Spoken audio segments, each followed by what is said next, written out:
Hi, everybody. My name is Suzanne. For those of you who don't know me, I am an English teacher from Ireland, based in Segovia in Spain. So I give my students lots of tips about passing the Escuela Oficial de Idiomas exam, especially the B2 and the C1 part. So today I'm going to give you 8 sentences to help you when you go blank. So cuando te quedes en blanco, cómo aprovechar esa situación and show the examiners your amazing sentences that you can use if you go blank, si te quedas en blanco. So I've got a presentation ready for you. I'm going to share it now. Let's start. So as I say to my students, let's cut to the chase.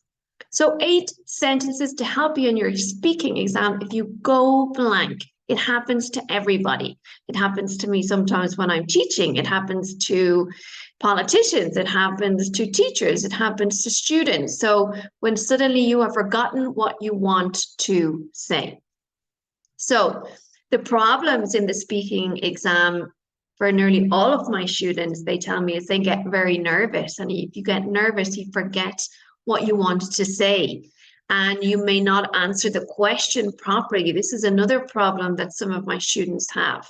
So they might start by answering the question in one way and end up somewhere else that they didn't plan because their mind is going crazy and they're trying to speak under pressure.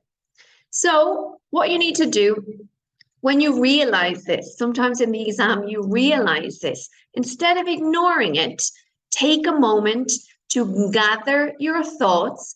Gather your thoughts means to take a moment to be calm and to think for a moment by telling the examiner in great English, obviously, that you're having a moment in the sense that you have gone blank. You can tell the examiner this. Why not? Use it to show them nice sentences that we're going to look at now, and to gather yourself, which means to give yourself a moment to focus and to start and continue again. So if you're nervous, you could simply say, sorry, I'm feeling quite nervous. Pronunciation, quite nervous. Sorry, I'm feeling quite nervous. Or even better, that will impress your examiner. Sorry, I'm a bag of nerves. I think in Spanish you say the same. Sorry, I'm a bag of nerves. Or maybe before you start, you can use these sentences. You forget what you wanted to say, okay? So you could say, sorry, I've lost my train of thought. My tren of thought, manera de pensar, which means I don't know what I was going to say or what I'm talking about. Sorry, I've lost my train of thought. Hopefully, that sentence will give you a moment to find what you wanted to say or to calm yourself to continue with your speaking exam. Or sorry, I've gone blank. So we looked at that in the very beginning, to go blank. Quedarse en blanco, in English, to go blank. So sorry, I've gone blank. And why not say this? Yes, you can say that. It's better to say, sorry, I've gone blank, than saying, no sé, okay? Sorry, I've gone blank. And it's on the tip of my tongue. You're trying to remember a word that you studied, that you learned, but because you're nervous, you can't remember the word. You could say it's on the tip of my tongue. So I can't remember the word, and you move on. So you could say, sorry, the word is on the tip of my tongue. Okay, you are not answering the question. This happens a lot. So you're asked about climate change and somehow you end up talking about your dog, okay? It's an extreme example, but I think you know what I mean. When you start talking and talking and talking to fill the silence, and because you have to talk, it's a speaking exam, but you realize instead of going this way, you're starting to talk about something that's not answering the question.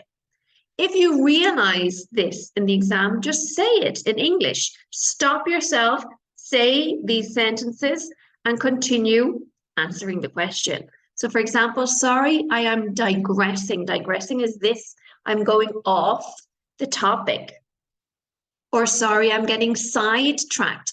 Sidetracked is similar, sidetracked. So imagine you were supposed to go this way down the road and you got sidetracked because you saw a nice shop or you saw a nice bar with some nice cervezas. So to get sidetracked is not go where you're supposed to go. And you can use it for speaking as well.